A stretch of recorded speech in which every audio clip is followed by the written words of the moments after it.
Olá, eu sou a Fábia. Hoje a gente vai seguir falando então de TDAH, transtornos de déficit de atenção e hiperatividade. Só que hoje o nosso foco é o subtipo, do TDAH, o subtipo hiperativo e impulsivo.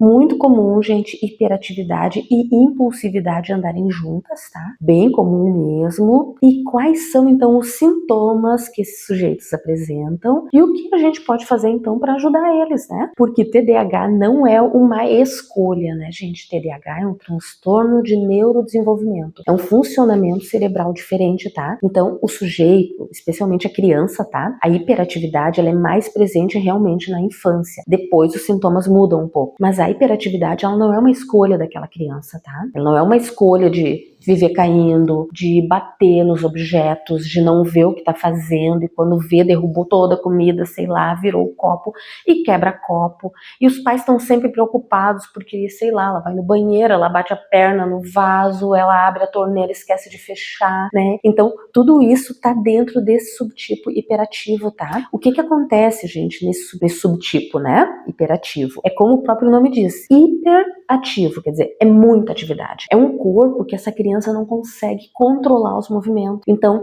não é aquela agitação da infância, né? É normal na infância a criança ser mais agitada, nem todas, claro, né? Mas é uma coisa mais comum, porque eles estão explorando o mundo, eles pegam um brinquedo aqui, daí eles pegam outro ali, daí eles vão brincar de correr, daí o amiguinho chama, né? Isso é comum, sim. Mas na criança hiperativa, a gente tem a hiperatividade, né? Esse excesso de movimento, ele tá para muito além disso, desse padrão, né, dito normal, assim, da infância. São crianças que elas saem correndo do nada, elas batem nos móveis, elas estão sempre roxas, elas estão sempre machucadas, elas sobem em locais, assim, parece que elas perdem a noção, inclusive, do perigo, né? E a gente não tá falando de uma criança pequenininha, às vezes eles têm 6, 7, 8 anos, né? E quando vê, eles estão pendurados na sacada, né? Eles estão, empilham cadeiras para pegar um troço não sei aonde, quando vê, eles caem, né? Enfim, é uma movimentação corporal para muito além daquilo que a gente observa na infância. E são crianças também sem a noção do espaço do outro. Então, tá o pai e a mãe, sei lá, falando de uma... Quando vê, ela se atravessa no meio. Ela ouviu uma palavra da conversa, ela acha que já entendeu a conversa inteira e se atravessa, né?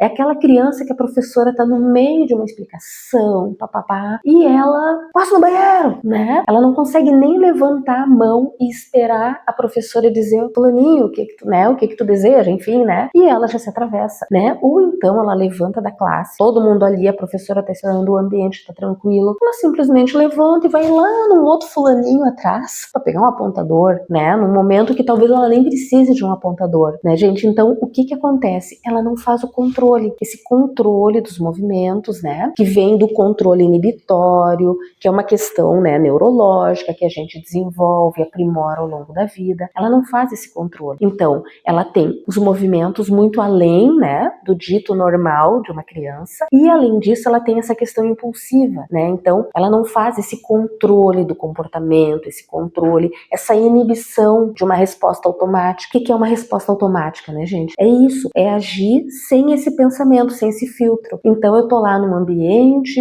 sei lá, eu tô num consultório, tô no hospital, né? A criança foi visitar a avó com a mãe. É um ambiente de mais silêncio, um ambiente, né, enfim, que exige todo um comportamento mais moderado, né? Falar baixo, né? Não dá pra sair correndo em corredor de hospital. Mas essa criança, ela, né, tá lá com a avó, aí tem um outro paciente numa outra cama, né, a gente supondo.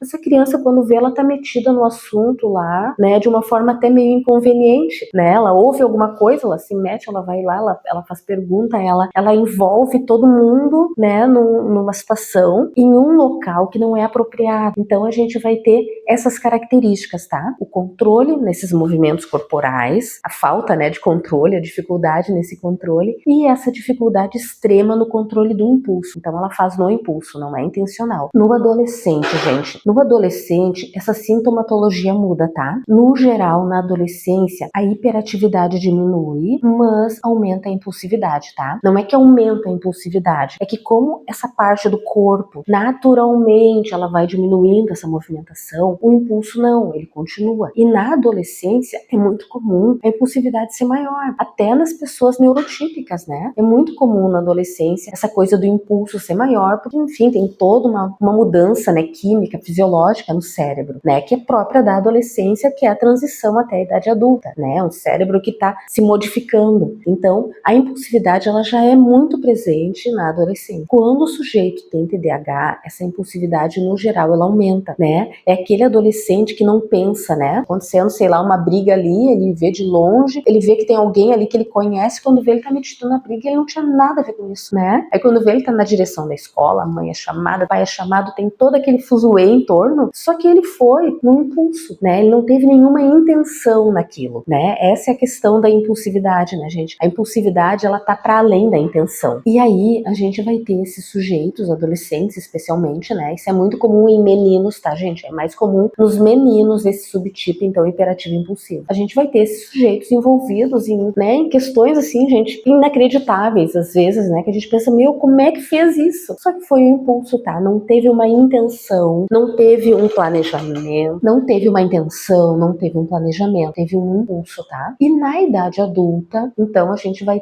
continuar a questão da impulsividade, a hiperatividade diminui, né, na idade adulta, tá? Mas a impulsividade, no geral, ela permanece, tá? É aquele adulto que às vezes vai lá e compra um troço que nem precisava no impulso, né? Que no impulso passa um sinal vermelho, né? E dá um problemaço, assim, né? Enfim, às vezes são situações muito inusitadas, mas que estão associadas a esse perfil impulsivo, né? De não ter esse filtro de, não, mas isso não é legal, né? Que a gente faz automaticamente, né? Automaticamente a gente sabe a hora de parar. O perfil impulsivo não, tá? Ele segue fazendo. Como a gente ajuda esses sujeitos, tá? Na infância, especialmente, tá, gente? Na infância, todo um manejo escolar, um manejo familiar, né? Limites muito definidos e um fator, assim, ó, que é fundamental são os esportes, tá? Né? O perfil hiperativo impulsivo, o esporte, ele ajuda horrores. Futebol, por exemplo, tá? No futebol, esse cérebro, né, desse sujeito, ele vai estar em movimento, né, corporal, quer dizer, ele vai estar fazendo o que ele gosta, que é o movimento, mas é um movimento direcionado, né? Então ele tem uma posição no campo, ele tem os colegas, enfim, ele tem que fazer foco em tudo que está acontecendo ali, e ele tem um técnico que está orientando ele, dizendo assim não, assim, né? Então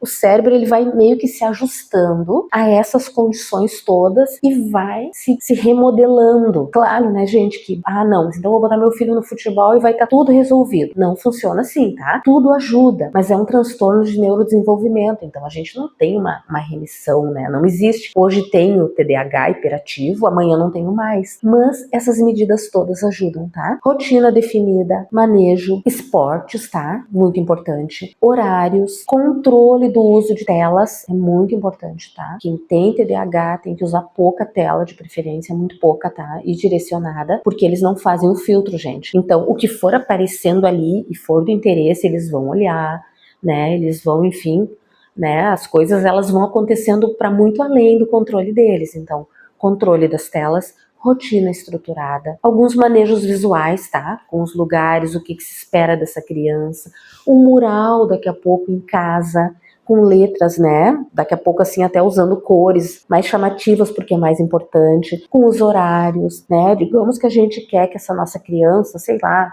ajude a tirar o pó, isso tem que estar ali. Enquanto ela não sabe ler, enfim, com uma imagem, né? Ou então escrito e a imagem junto. A gente faz uma série de manejos para que ela consiga que o controle, que não vem de dentro, venha de fora, né? Então ela tá vendo o que tem que fazer, né? Ela tá lá no esporte, fazendo toda essa reorientação cerebral com esses ajustes, né, que a prática esportiva ajuda a ter. Na escola também, né, as regras da sala bem definidas, né, o professor tem que saber se essa criança tem, né, para poder fazer os ajustes também, de ajudar ela a se situar.